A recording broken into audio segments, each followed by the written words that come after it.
Welcome, everyone. Welcome to Effective Budget Design for the Retired and Senior Volunteer Program, or RSVP.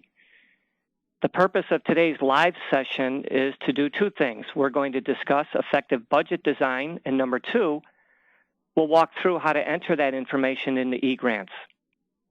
Just as a reminder, I'm a program person, so we're lucky to have a colleague from the Field Financial Management Unit in Philadelphia, Janet Grantee. You'll hear from Janet in a few minutes. Janet is a grants specialist for the corporation. Also, there is an e-course available titled Managing Your Budget. It's a great place to learn the basics on how to manage a budget, how to create a budget.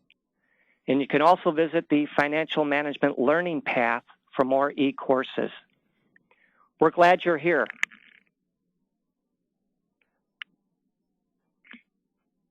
I want to pause for a moment so you can look at the objectives of today's seminar. OMB is the guiding circulars for corporation grants. Your budget must meet the standards set forth in the OMB circular. Your budget's RSVP must have the following characteristics: transparency, accountability, and risk mitigation. We'll also talk about the components in a senior core budget. We'll learn how to submit the budget via eGrants. And then finally, we'll focus on budget controls and monitoring. One important note, there is a difference in how to design a budget for a fixed grant award. Not all of the information in this presentation will pertain to fixed grant awards because they have different grant requirements. If you do have a fixed grant award or are interested in that type of grant, please contact your state office. Here's what's unique about a live session. We'll have real-time polling features. We'll have 2 polling questions for you. And in Chicago-style politics, you'll have 15 seconds to vote.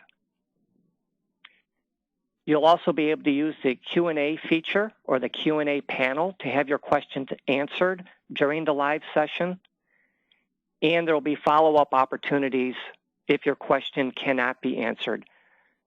So we really encourage you to use the Q&A window. Here's what our hour together will look like. Budget design, the eGrants walkthrough, and ample time, we hope, for Q&A. Now, why is budgeting important? Well, you could see on the slide there that you have a contractual obligation to the corporation, much like we have a contractual obligation to you. Budgeting is important because it's part of the grant provisions and there are regulatory restrictions. But the budget, much like the program work plan, helps guide the staff, you as a partner, in the execution of the program. And if you think of a budget as a tool to implement your program, it's much easier then at the back end to monitor and measure your progress and your expenses. Who's got the key roles? On your end, the program director, and sometimes in our experience, the program director is omitted from any aspect of the fiscal side of the grant. We argue that the program director and the sponsor fiscal staff should work hand in hand when developing and implementing the budget. The program director designs the budget, sets the overall financial goals. Short term, you define that. It could be a quarter, it could be 6 months, or it could be your 3-month cycle. Short term and long term goals. Establish a schedule for your budget development, as well as budget monitoring, and that should be done frequently. Finally, the budget is your agency's funding plan, since it's approved by the agency who signs the grant application. Even though the budget is the project director's, that's the first person we call if an issue arises or a question arises. Your sponsoring executive director, who authorizes the grant, is also responsible. At the same time, your coworker in the fiscal department, the comptroller, the fiscal assistant, the budget person, whatever title you might have, that person's also responsible for assisting with the budget design. It should be a conversation. The fiscal staff is also responsible for tracking expenditures. You know the terms general ledgers, the books, but also about monitoring and submitting financial reports. A good lesson to remember is before a report is submitted to the corporation, that report should be signed off by the fiscal unit and the program unit. Finally, the fiscal staff, in our eyes, is responsible, just like the program person, for planning, designing, and submitting the grant through eGrants. Here's our first question, and we have 15 seconds to answer, so please. In your organization, who are the key stakeholders involved in the budget? And you'll see on the polling side, the right-hand side of your screen, A, program director, B, sponsor fiscal staff, or C, both the program director and the sponsor fiscal staff. Who are the key stakeholders involved in design and monitoring? Budgeting is most successful when it's a collaborative effort. I hope that didn't influence your vote. But everyone, every level in the organization is involved. 95%. I wish I had that in math and grammar school. Correct. The answer is C. The program director and the sponsor fiscal staff should be intimately involved in the budget development. And good news for the 4%, we can't figure out who you are, so you're safe until the next question.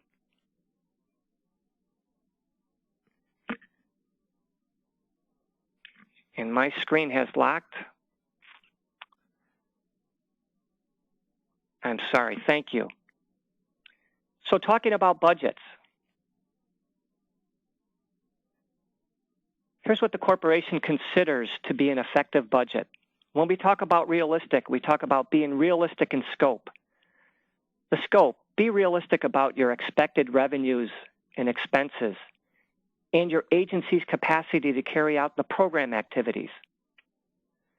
You may not want to project a high amount of matching funds if you are not reasonably sure of receiving them. We ask you to be consistent. Your budget should align with the program goals of your application and the objectives of your application, as well as those of CNS. We provide the funding to advance the goals, but remember, we do it with guidance. We do it with our strategic plan, with our senior core guidance. Be flexible. No budget is set in stone. In 20 years, I have never seen a budget that's approved that hasn't changed in 365 days. It just doesn't happen.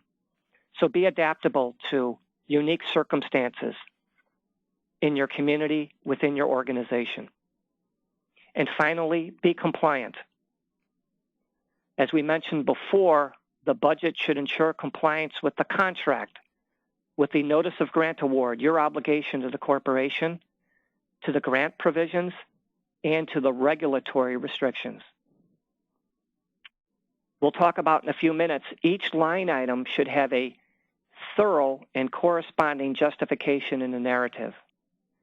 That's important because the new OMB circular ties the budget to the program performance.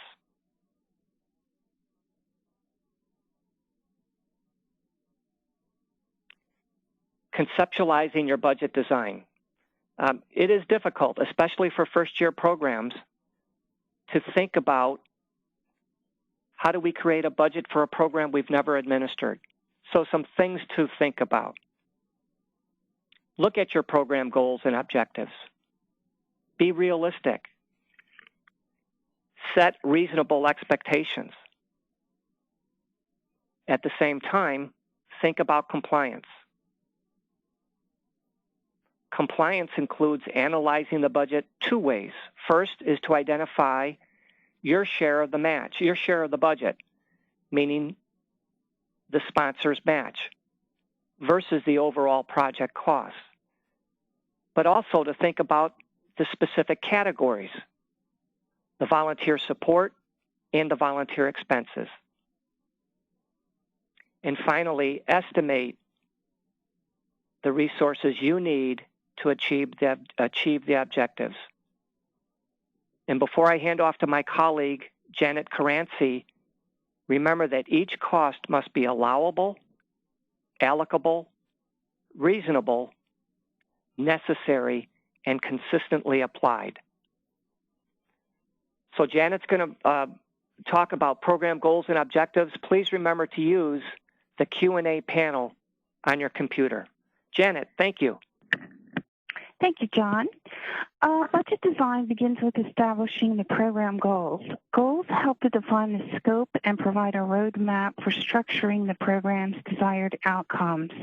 This allows grantees to clearly define the strategies that will accomplish their intended goals. Reviewing program goals and objectives encourage critical thinking about what should be achieved with funding.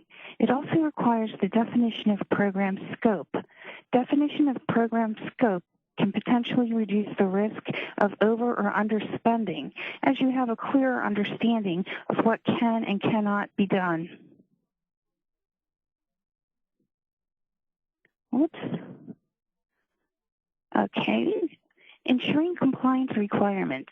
It is important to comply with laws, regulations, and CNCS requirements, particularly match requirements. Each of these compliance requirements will be reviewed in detail on the upcoming slides.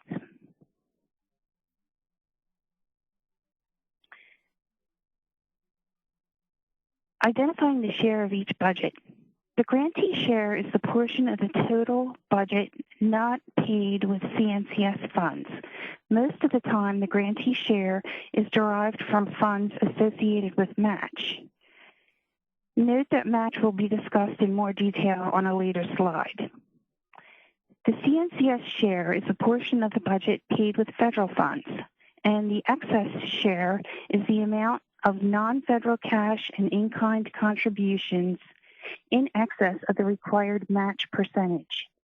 The excess share should only be used for costs that are unallowable but are necessary and part of the overall cost of the project, such as fundraising. We recommend that all allowable excess be entered into the grantee share column.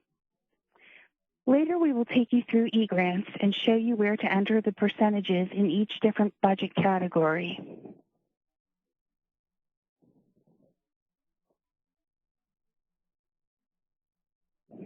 Both CNCS and non-CNCS shares must meet certain criteria or principles.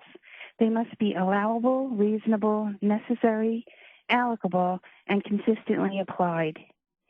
An allowable cost refers to a cost that conforms to any limitations or exclusions that are set forth in the Notice of Grant Award, as well as the program regulations located at 45 CFR Part 2552.93, which incorporates the OMB cost principles. The OMB cost principles circulars provide definitions for all federal grants as to what costs are allowable and not allowable. A cost is considered allowable under the grant if it is reasonable, budgeted for, complies with generally accepted accounting principles, complies with OMB circulars, is not charged against any other grant or used to match any other grant funds, and is treated consistently with other grants incurred, or other costs, incurred by the organization. Examples of allowable costs include advertising, memberships, subscriptions, recruiting costs, training and education costs. As an example, the cost incurred for advertising for the recruitment of personnel or volunteers is considered allowable when it is included in the approved budget, conforms with the organization's recruitment policies, and is a reasonable price.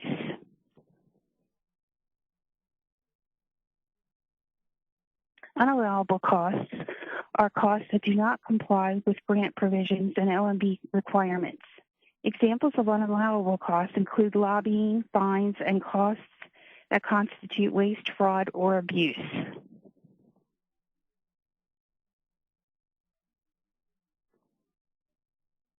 An allocable cost is assigned to a particular cost objective, such as a grant or contract.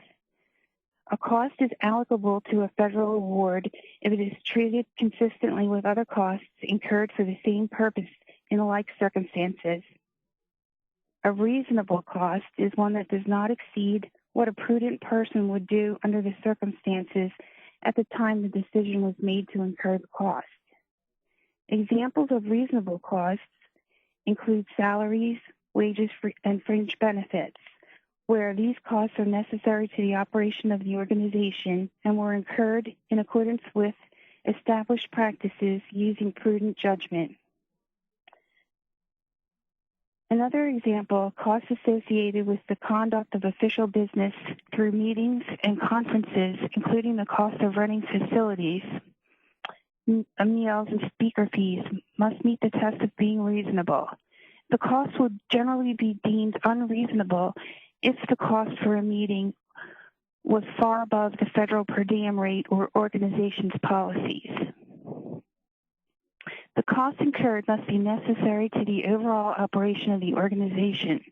For example, costs for supplies, office supplies such as pens and calculators, and postage used for the performance of a grant are all necessary.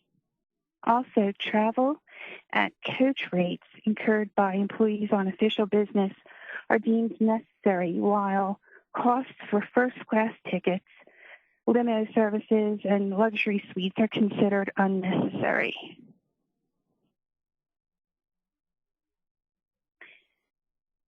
Next, we're going to talk about match. Match is a portion of project costs. The total project cost is the total approved budget. The total project cost can be broadly divided into two categories, the CNCS share and the grantee share, or the non-CNCS share. Match for RSVP is on an increasing scale that relates to the year of the grant. In year one, the minimum match must be 10%, in year two, 20%, and in year three and every subsequent year, 30%. There are two types of match, cash and in-kind. Cash contributions are payments received by cash, check, credit card, payroll deduction. These contributions may come from local governments.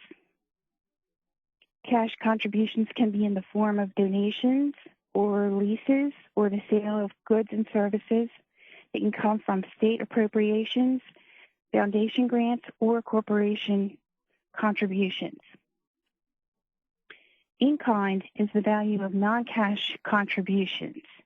These contributions may come from donated goods and services.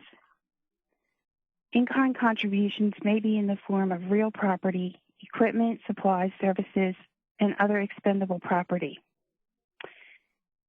I want to refer you to the match calculation on the screen. There's actually a little error in that, so we will make sure we put the correct calculation in the FFMC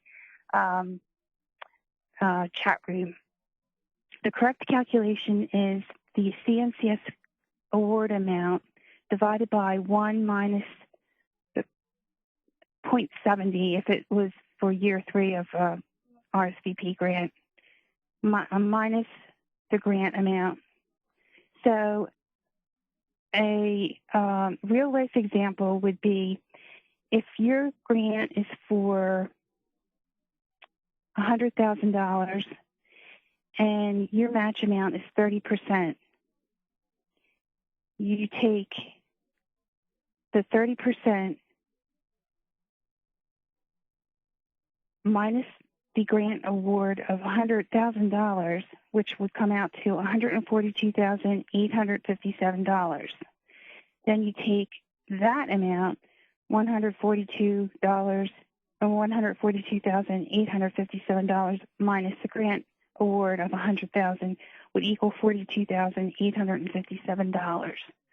And that is what your 30% grant match is. And John, I think the next slide is yours. Thank you, Janet.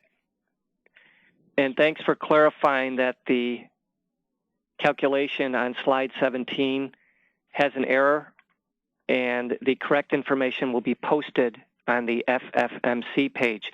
I want to pause for a second, and I'm going to ask Janet a question that was submitted, but I think you might have just answered it. A question to us: what is the correct calculation of the 30% match? Is it a 30% match of the total project budget or 30% of the grant amount? It's the grant award. And it's not, like I said, it's not a straight 30%. It's a calculation that you have to go through to come up with the match amount. And actually, if you put your numbers in the budget section of eGrants, it comes out pretty close to perfect. If you look at the budget narrative, that number will be different. We don't use that number because that includes the excess column, and we don't use that when we're calculating match. Thanks, Janet. Other people have submitted questions unique to their program. One question I'm going to read: I inherited a budget and I don't agree with it. What are my options? Well, the recommendation is to revise the budget, but do it when you conceptualize, you think about your program objectives. Remember that every line item, as Janet said, has to be reasonable, allowable, allocable, necessary. Yes, you can revise your budget. Contact your state office, who will contact the grants unit for advice.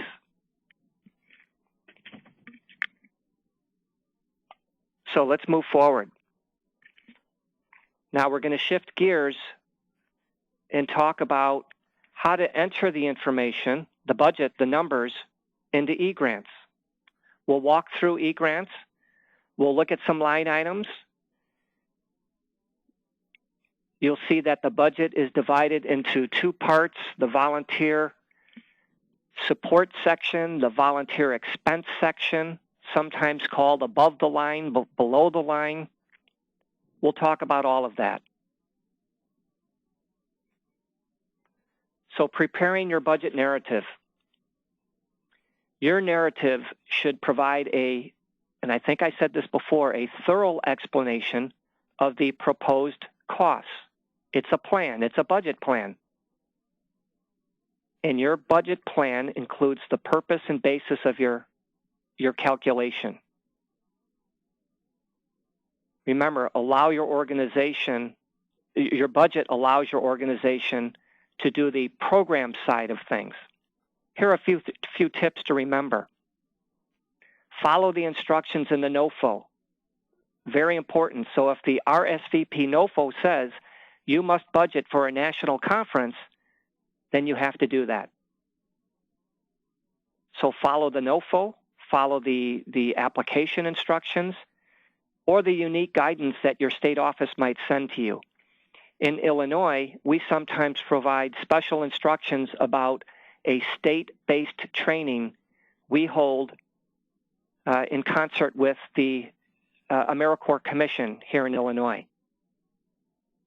Organize your budget. The second tip: follow the budget categories that you could see in the form, and then provide the thorough description and the calculation to support the amount specified in your budget. So on this screen, you'll start by entering the budget narrative into the Narrative tab of eGrants. This tab is on the left-hand side of the menu bar.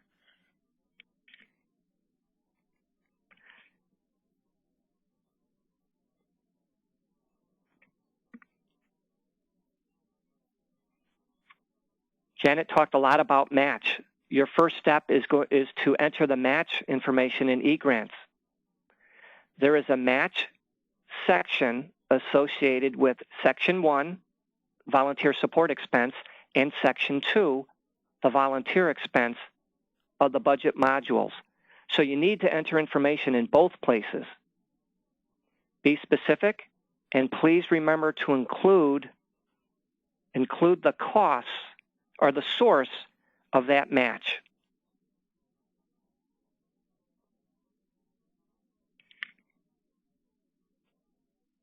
It's a pop-up screen. Please don't forget to save and close.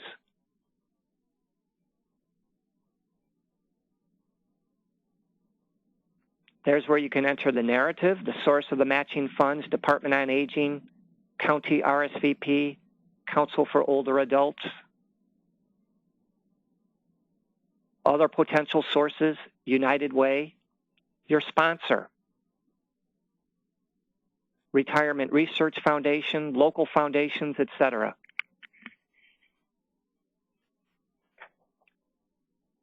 Volunteer support expenses. This is the top half of your budget. Volunteer support. What are those expenses that are necessary to support the activities of the volunteers? And you can see it listed here on the screen.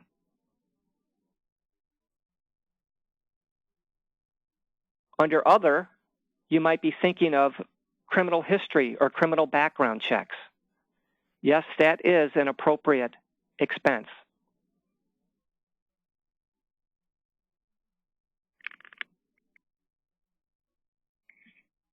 More about Section 1 or volunteer expenses. The first part towards the top, and I hope you could see it, is project personnel expense, your salary, your fringe benefits. Who might be included on the grant? The project director, the part-time RSVP coordinator, the part-time RSVP secretary or administrative assistant, the accountant, other administrative support, maybe even the CEO, if the CEO's timesheet actually shows time spent on RSVP. Fringe benefits are benefits that are benefits entitled to the personnel, only to the personnel working on the grant. So you might have a transportation department within your agency, but if that employee is not associated with RSVP, then your grant, not the federal side or the match side, none of it will pay for any fringe benefits for that employee. So to enter project and for budget information, here's what you have to do. Select a new budget line item located at the top of the screen.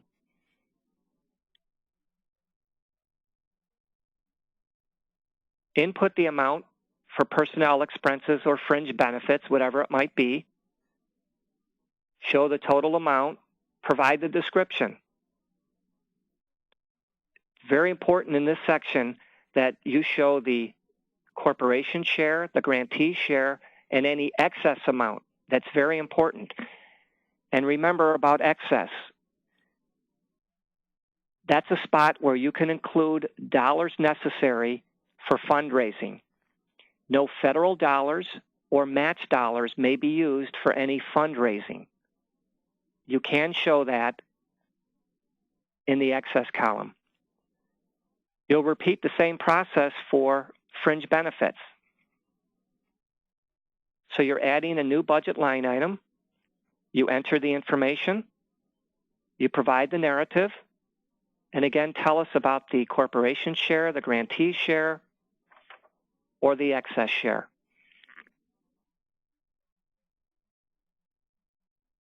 Let's look at a different line item, travel. You'll be doing the same thing. Travel is any conducted, local travel is any travel within the program service area. Long distance travel is outside of the service area, typically conferences. So to enter budget information for travel, do the following. Select Add a new budget line item. It's at the top of the table for local travel. And then you input the travel costs. Tell us the purpose. That narrative there is very important. If you simply show a dollar amount, your program person in the corporation or your grants person is going to ask questions. So you have to support your budget plan with the narrative. Remember about the distinction between the corporation side or share, the grantee share, and excess. The calculation for travel is going to be unique to your agency. It may be the IRS rate, which remember fluctuates. It could be your agency rate. So include the number of miles and multiply that by the rate of reimbursement. So 36 cents a mile, 147 miles per month equals $635. Remember to save and close when you finish this information, or finish this line item. You'll do the same for long distance travel, for space, for contracts. Remember, contracts have to be bid out. The same steps for all of those. And on this screen is Other. That's where you'd show for RSVP any criminal history checks for staff. As a reminder, there are no criminal history checks for RSVP volunteers, just for staff paid out of the grant. That's either corporation dollars or match dollars. Also in Other, you might show supplies. You would show equipment only if the initial cost is $5,000 or more.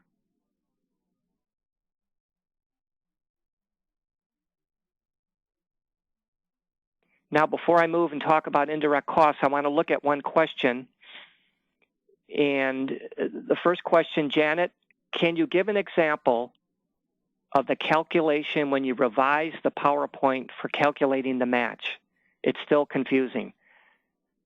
I think we're going to hold off on that and post it to the FFMC library because it is confusing. Remember, it's a different amount, different percentage for a first-year grant or a second-year grant or a third-year grant. It's 10%, 20%, and 30%. Another question, I'm a new RSVP program director. Where do I find the NOFO? You may still find it on our corporation website, nationalservice.gov. Look under Senior Corps, look under RSVP.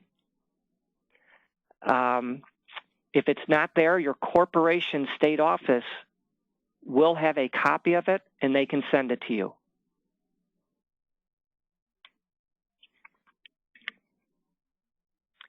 Indirect costs. This probably applies to 5% of all grantees, but it's important. This section is only used for organizations, for sponsors that have an approved indirect cost rate. An approved rate is a rate that's approved by a federal cognizant agency. And your federal cognizant agency would be the federal agency that provides the most dollars to your nonprofit. It may be the corporation. It could be the U.S. Department of Health and Human Services. It could be the U.S. Department of Transportation. If you have an indirect cost rate, it's unique. If you're thinking of getting one, call the state office and we will contact the grants office. There are 4 types of rates: a final rate, a fixed rate, predetermined. You see it there. To enter information, you do something similar to the other line items. You select Add a new budget line item. Find your cost rate type, final, fixed, predetermined, etc. And then you complete the cost information. The rate percentage, the claimed percentage, the total amount. Remember, corporation share, the grantee share, or the excess share. Don't forget to save and close. These are unusual, so make sure you call your state office, please. Let's review Section 1. If you're familiar with the budget, the format, there are a handful of columns. The corporation share is one column. The grantee share, often called the match share, is another column. Excess and total. After you've completed Section 1 of the budget in eGrants, you'll get a subtotal. You can view that. It's located under the Indirect Cost table. After reviewing the subtotal for Section 1, select Save and Next to move to the second set, or second part of the budget.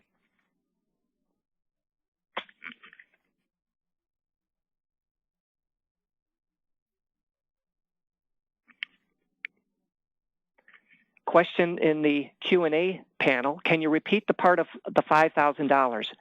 Equipment is considered any expense over $5,000. A computer network might cost $5,000. Consumable supplies are anything under $5,000. So your desk, you might think that's an equipment, part of equipment, but if it's under $5,000, it's not considered equipment. It's supplies. I hope that helps. Volunteer expenses. So what are the dollars that go into the pocket or the stomach or protect the volunteer? You see them here on the screen. Important to remember, not every program will provide these line items. So how do you enter the other volunteer costs or volunteer expenses or the bottom half of the budget? Same as before.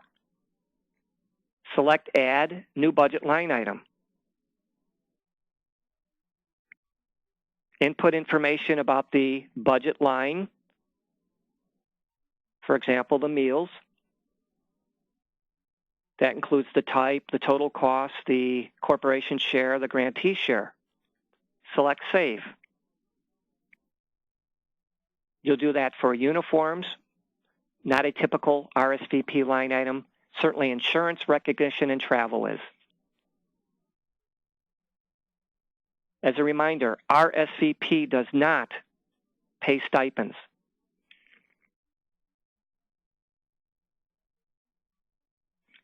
Before you're done with the budget, you have to validate it. This will actually do some of the math for you. So the validated budget shows all of the match and the budget breakouts, sections 1 and 2, in the total funding. So remember to validate the budget. If you see the pop-up screen in eGrants, budget validated, you're good to go. Then you can close out. I'm going to hold for a minute to look to see if there are any questions. There are not. So I'm going to hand back to Janet to talk about budget review. Janet? Thank you, John. Now we're going to review the budget. Prior to submitting your budget, it's important to review it to ensure that all the costs are covered and that the budget meets the project scope. These questions will help guide a budget review. Is there adequate explanation for budget items, and do they include calculations? Are all projected costs in the budget allowable? Is the budget realistic, reasonable, and aligned with program goals? Is the budget consistent with CNCS guidelines? And does the budget cover all the project costs, including CNCS funds and match? It's a good idea to have someone other than the person who prepares the budget review it for errors or inconsistencies.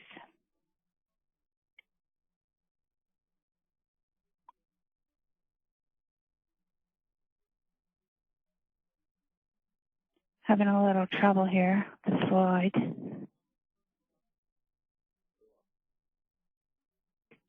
There we go. Okay, sorry about that. The budget summary. After entering each line item and validating your budget, you will have the opportunity to review it.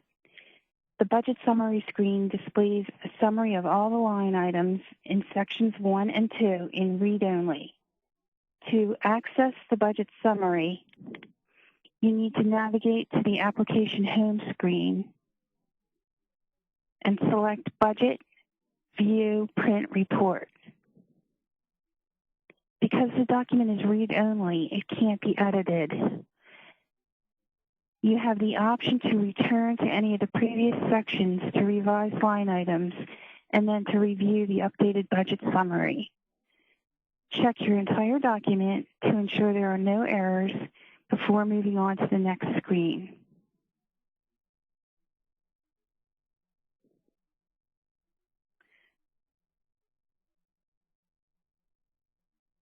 After reviewing your budget, you will be prompted to authorize and submit it.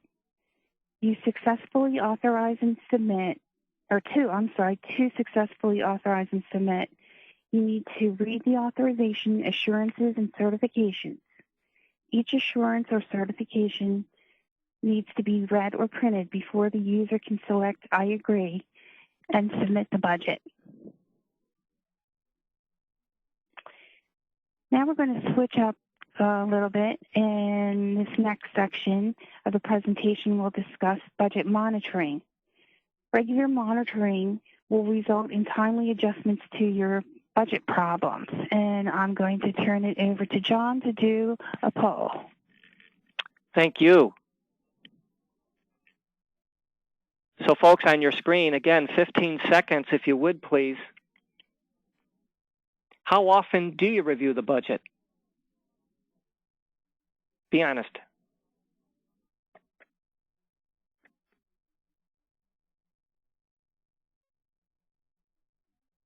Once, at the end, monthly, quarterly, weekly.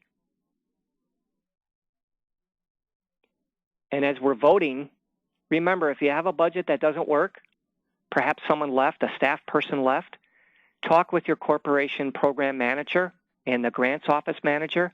You may be able to re-budget that line item. So here are the results. How often do you review? At least monthly, 59%. Once at the end of the year, the same 4%, we can't get past that 4%. My strong encouragement is you do it at a minimum monthly. And my strong advice is that anytime you have a budget question, the fiscal office should be available to answer it. I've worked with too many programs where the project director says, I only get information every quarter. I ask for information about what I've spent, what's left, and I can't get it until the end of the quarter. That's not a good partnership. That will hurt the program side of your work.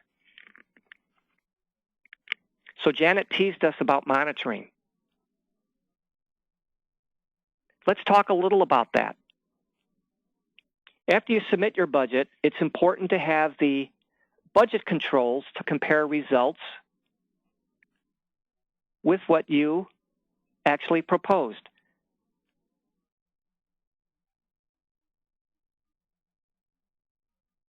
Budget controls help us with the review of the budget to actual expenses to avoid cost overruns. If you're a project director that never looks at the budget, you may run out of money sooner than you thought. You can identify expenditures that may not be budgeted to ensure they can be claimed. But also you can identify expenditures in-house that may need approval from a colleague before being claimed. For many agencies here in Illinois, To do any type of long-distance travel, and that's travel outside the service area, it doesn't matter if it's within Illinois or outside the state, they have to get approval in order to book a hotel room, book a flight, charge a train trip on a company credit card. So monitoring and reporting helps with that. Budget controls also help nonprofits identify when it's time to rebudget.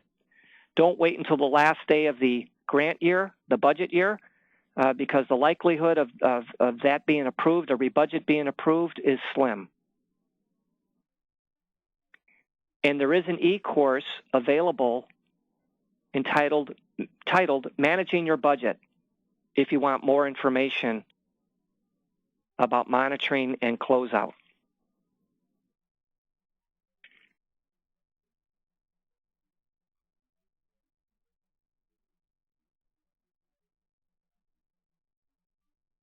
Now I'm going to look at the chat function once again, or the Q&A function once again, excuse me.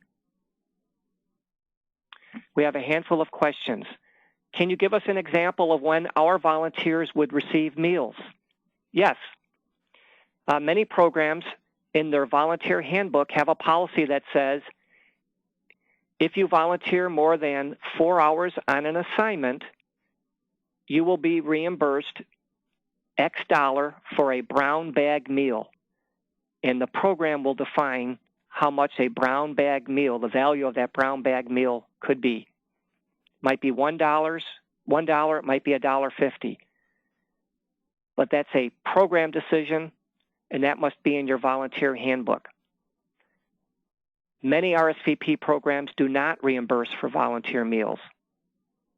Some stations provide an in-kind volunteer meal that might be claimed.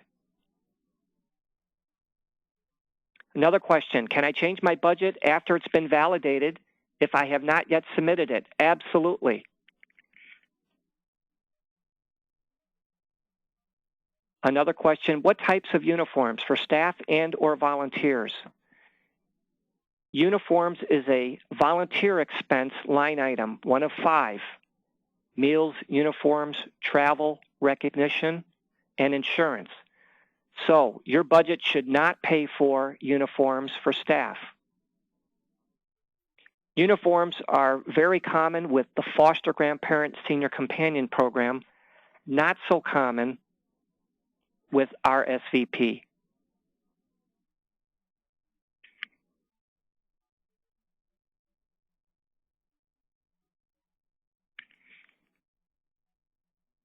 So let's wrap up, but we'll still have a chance to look at some more questions. Remember, the OMB circular defines the standards for grant expenses. Today, we talked about the components to be included in your senior core budget.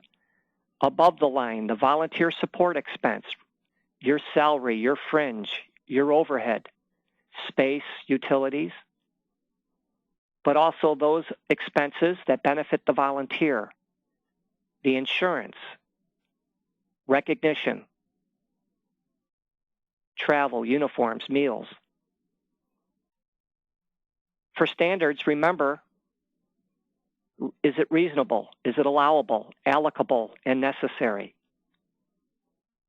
We walked through entering information in the eGrants. The good thing is eGrants is not pass-fail. Yes, it's frustrating, but we can always change our answer in eGrants. So if you've inadvertently entered for your project salary $100,000 when it should be $40,000, don't we wish? You can change that. You can fix that. And we ended the workshop talking about monitoring, internal monitoring, and internal control and reporting. Critical to your success. I think we might have one more column. One more question. Could we review? And it just disappeared on me.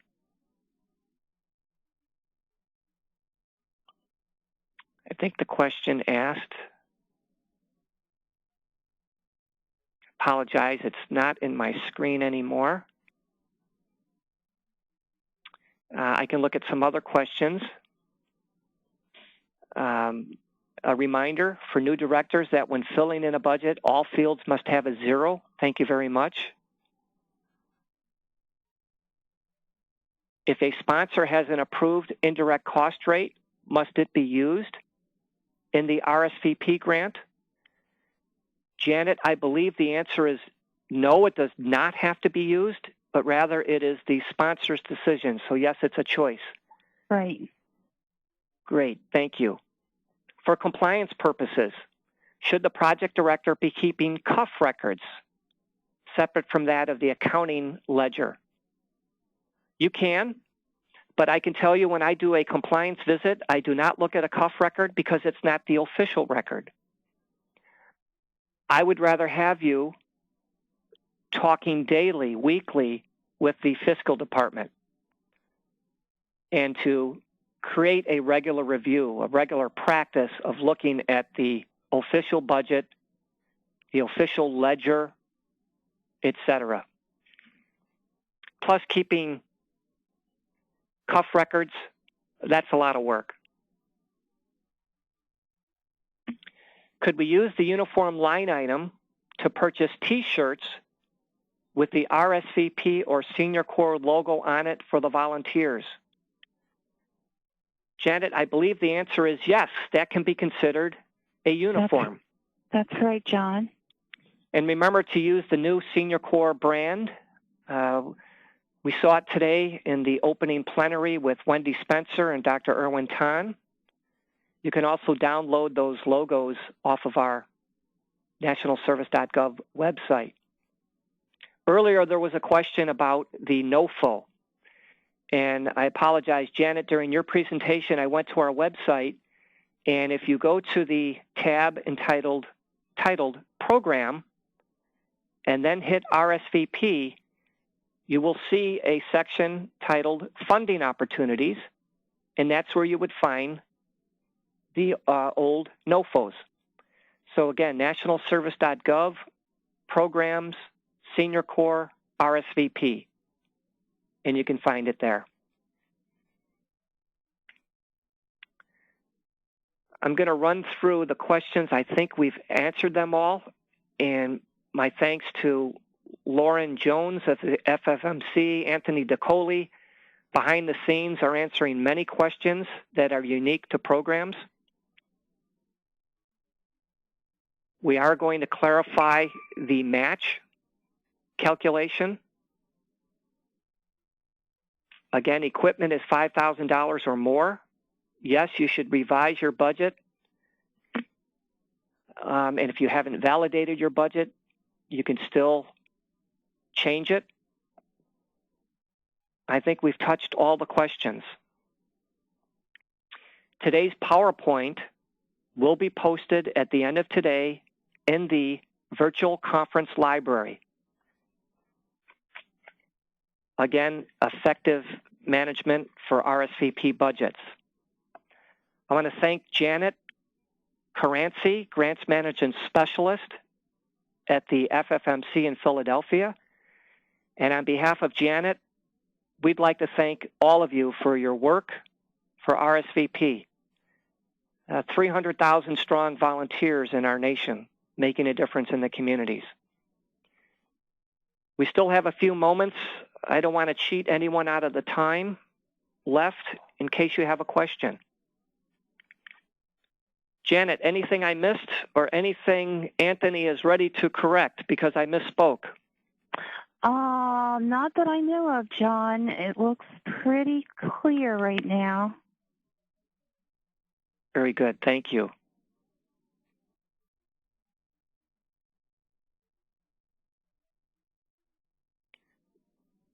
Still waiting to see if we have any more questions.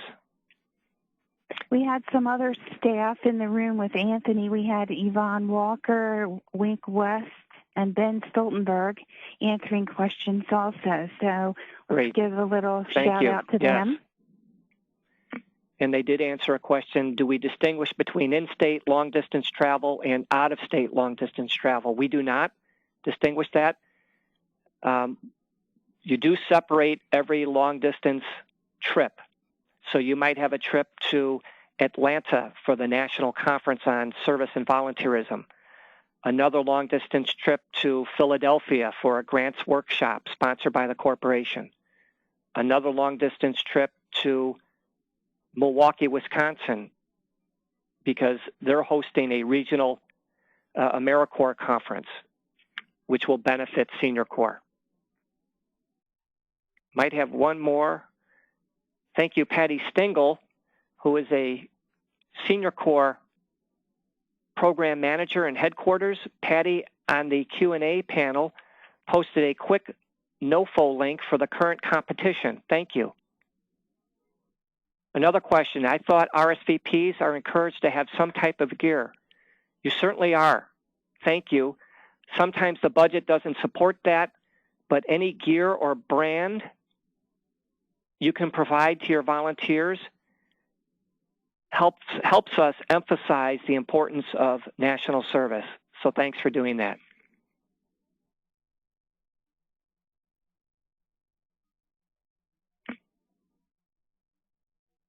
Folks, it's 4 o'clock Eastern time, 3 o'clock Chicago time. That's the end of our session. Again, at the end of today, you'll see the PowerPoint posted, and you'll see more answers posted at the FFMC page here on the virtual conference. Thanks again for your time, for your active participation. Best of luck to all of you, and let's have another good day at the virtual conference. Thanks, everyone. Goodbye now.